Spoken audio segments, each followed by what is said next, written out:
Good God, I don't believe it. You've actually built the bloody thing. Welcome to Watch Mojo, and today we're counting down our picks for the older science fiction films that could be really spectacular with a modern update. The closer we get to Mithra, the more everyone gets to thinking about being redesigned. Redesigned? Number 20, Fantastic Voyage. At the time of its release, this 1966 film was one of the most expensive sci-fi movies ever made.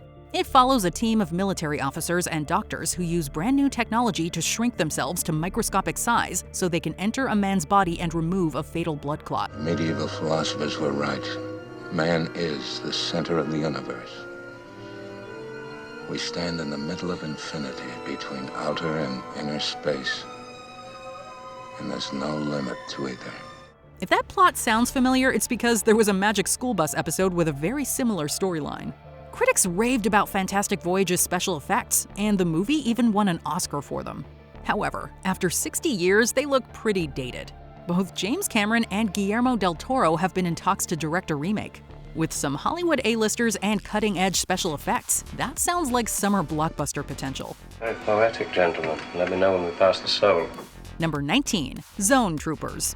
It's World War II with aliens, and luckily, they're on our side. In this low-budget 80s flick, a group of American soldiers stationed in Italy discovers a crash-landed spaceship with a sole survivor. What is it? He looks just like the guy I saw last night on Watch. I thought I was nuts. I was afraid to tell you. Don't you see, Sarge?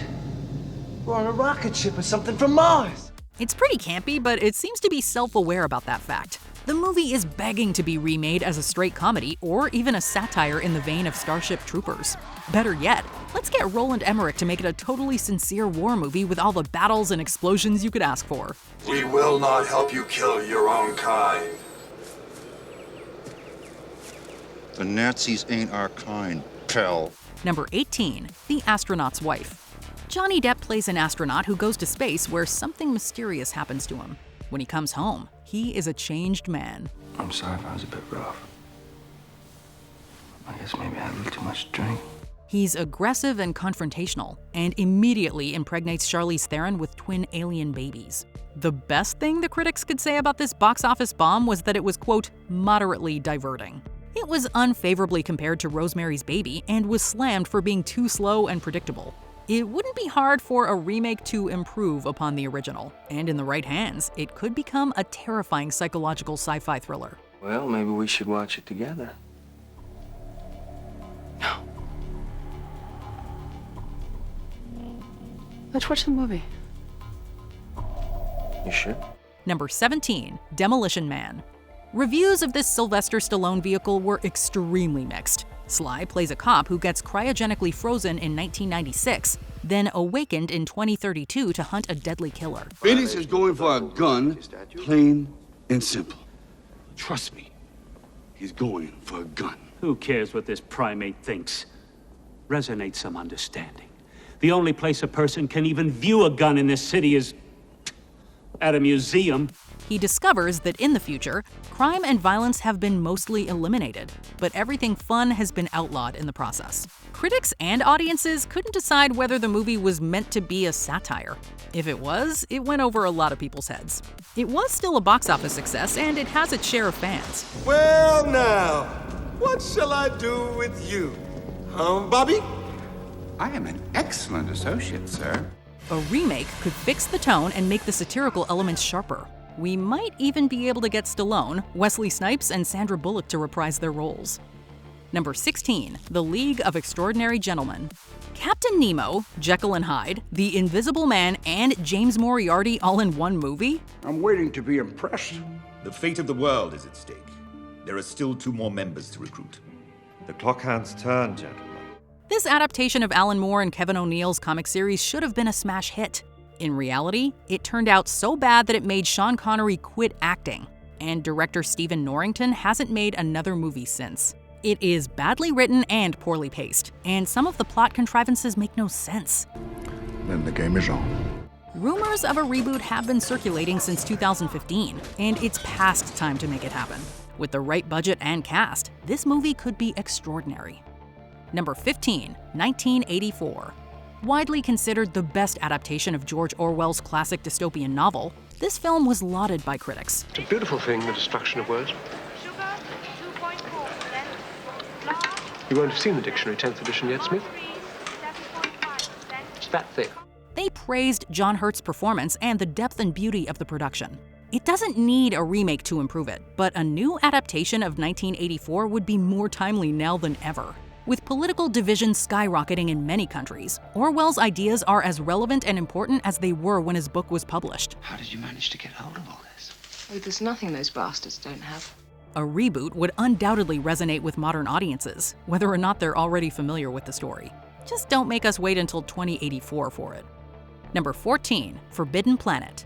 This movie was groundbreaking when it came out. Chief, we'll drop back below light speed in about 3 minutes. Got your breakable gear stowed? Aye, aye, sir. All right, good. Not only was it the first film set on an exoplanet, it was also the first to feature a starship that could travel faster than light. Prior to its release, robots had mostly been depicted as rolling garbage cans, but Forbidden Planet has a walking humanoid robot named Robbie. These are just some of the things that made the film so innovative and influential. However, it is very much a product of its time. In 1956, Robbie looked futuristic. Now he looks kinda goofy. Good morning, gentlemen. We'd like to see Dr. Morbius. Morbius is in his study, sir. Never to be disturbed while that door is closed. And you might notice that the ship's crew is disturbingly homogeneous. The movie deserves a modern update to reflect how far humanity has come in the 70 years since its release. Number 13, Repo-Man.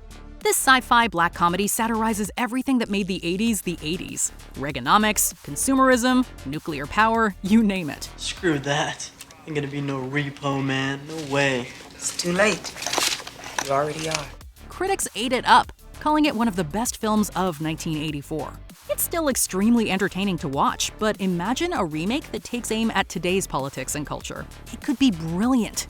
Technically, Repo-Man has already gotten a gender-swapped reboot in the form of 2009's Repo Chick, which no one saw. And it has no relation to 2010's Repo-Men.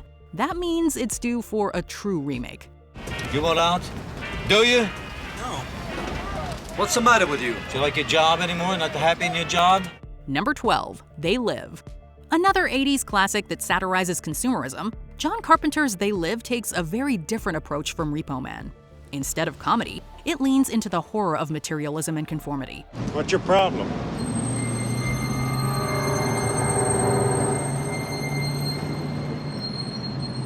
I said, what's your problem? It follows a man named Nada, who learns that most of the people in power are aliens who have hypnotized everyone else into shopping, breeding, and maintaining the status quo. The critics were hard on this movie when it was released, but it quickly developed a cult following. Its themes are still extremely relevant, and an updated remake set in the modern era would have a lot to say. I have come here to chew bubblegum and kick ass. And I'm all out of bubblegum. And while we're at it, let's remake Carpenter's first feature film, Dark Star. With a real budget behind it, it could be a beautiful and terrifying space odyssey. Number 11, Flash Gordon. This 1980 sci-fi action superhero comedy was based on a 1930s comic strip, which followed a handsome young athlete recruited into an interplanetary war. Hello. We're from Earth.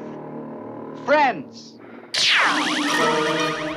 The source material was completely sincere, but the movie version goes full camp. It's bright, colorful, and often totally ridiculous. A self-aware, multi-chromatic sci-fi set in space filled with quirky characters and based on an obscure comic? That rings some bells. This concept was absolutely made for James Gunn. Why don't they team up and overthrow him? Team up? What does that mean? Maybe I'll show you sometime. Wonderful. Give him a huge budget, a charismatic male lead, and complete control over the final product, and you will have cinematic gold. Number 10, Masters of the Universe. If He-Man can be rebooted into a Netflix series, why not shoot again for the silver screen? The original Masters of the Universe was a big deal back when it was announced in the late 80s. I've waited a long time for this.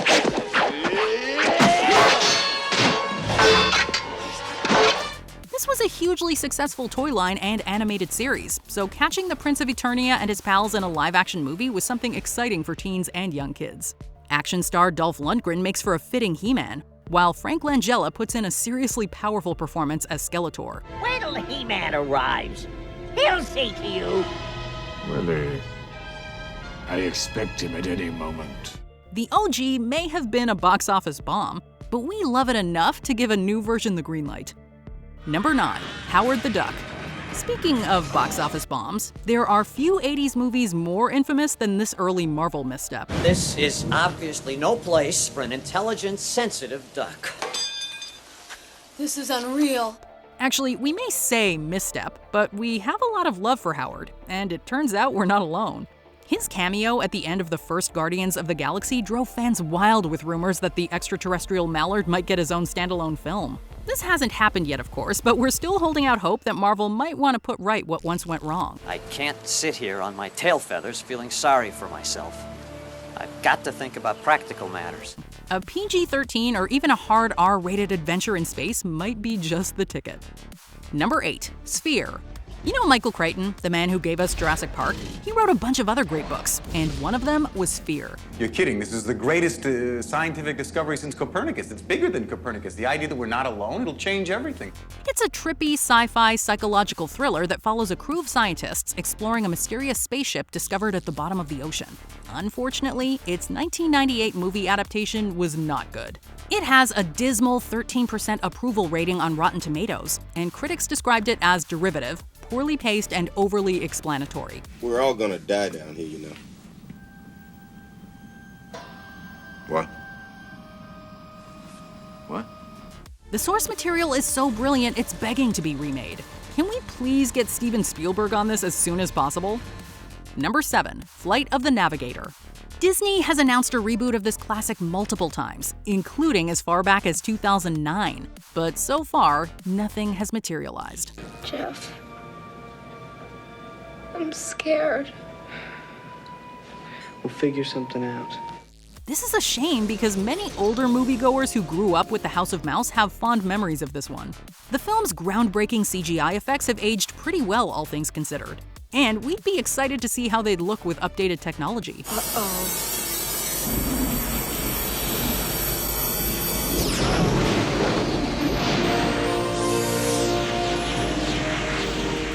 Flight of the Navigator dealt with some heavy adult themes, but did so with tons of heart. A remake would have to strike the perfect tone with a script worthy of the original. Number 6, Soylent Green. If you've never seen the original, you may be surprised by the level of prescience in Stanley Greenberg's script. Come on, Sal, don't take it so big. Look, we're doing okay. We're doing fine. The mentions of global warming, environmental devastation, and dying oceans sound a lot like our present reality. That said, a new Soylent Green just seems to make sense, especially since the first one took place in the far-off future of 2022. The only question is how to craft a shocking twist when many viewers already know how the original ends. It's people. Soylent Green is made out of people. A remake would have to update Thorne's final revelation. Number 5, The Ice Pirates. You may never have heard of the Ice Pirates, especially if you're not a child of the 80s. Nobody move, hands on your heads. Get them up. Heck, even today's retro-themed TV channels and streaming services rarely place the Ice Pirates in heavy rotation. That's a shame, since this charming and slightly raunchy sci-fi adventure used to be a cable TV staple back in the day. It takes place in the future when water is so hard to find that it's more valuable than gold. Let me make our relationship perfectly clear. You will do exactly as I say until we reach Segura. I've taken the precaution of reprogramming the vid so that if anyone tampers with the water on board, this ship will self-destruct. Like so many 80s movies, The Ice Pirates is more than a little corny, but it successfully balances outer space action with a heavy dose of humor. Number 4, Barbarella. Jane Fonda has done an astonishing amount of great work throughout her career, but some people will always know her as Barbarella. Listen, you children, this game is very amusing, but I think it's gone too far. I don't want to hurt you. I just want to ask you some questions about this spaceship. For better or worse, Fonda defined the comic book character for the 60s generation. The film is a hyper-sexualized pop art bonanza and a feast for the eyes, even if it doesn't always make sense. A modern remake could lean into Fonda's own progressive views and social activism, putting a woman behind the camera and bringing in a strong and confident female lead. There's nothing, I promise you. Come. What's Greta Gerwig doing right now? Perhaps she's ready to put a feminist spin on Barbarella just as she did with Barbie. Number 3. The Black Hole. Disney was taking a real chance back in the late 70s and early 80s with its forays into PG-rated territory. And they were largely successful, producing classics like Tron and The Black Cauldron. The Black Hole was another one from this time period. They were recalled to Earth 20 years ago, their mission considered a failure. It revolves around a human crew exploring deep space and coming across an abandoned ship that harbors some terrifying secrets. A remake could be a great fit for Disney+, where the brand's serious-minded content like Andor has done well. Fascinating. From a distance. Are you interested in black holes? It could even be adapted anime-style a la Netflix's Godzilla series. The possibilities are endless. Number 2. Logan's Run. There's a reason why the legacy of Logan's Run has endured longer than many other 70s sci-fi movies. Why is it wrong to run?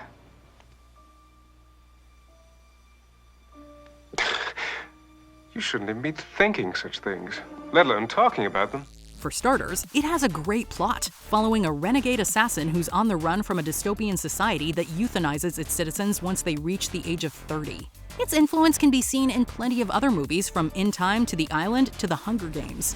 It also has a striking visual aesthetic, one that's simultaneously kitschy and cool. A true time capsule of 1970s style. Oh! He's lying. No Sandman ever ran. You don't run. You kill runners. You have always killed runners. Yes, I have. But now it's my turn. And I find I want to live. The theme of hyperfixation on youth and beauty is even more relevant in the Instagram age, so now seems like the perfect time to reboot it. Before we continue, be sure to subscribe to our channel and ring the bell to get notified about our latest videos. You have the option to be notified for occasional videos or all of them. If you're on your phone, make sure you go into your settings and switch on notifications. Number 1. Time After Time. The story is simple. H.G. Wells develops a time machine, only for Jack the Ripper to steal it and travel to modern-day America. And how did you manage to track me down once you'd got here? That was brilliant. We must add detective to your list of accomplishments. Your regular Sherlock Holmes.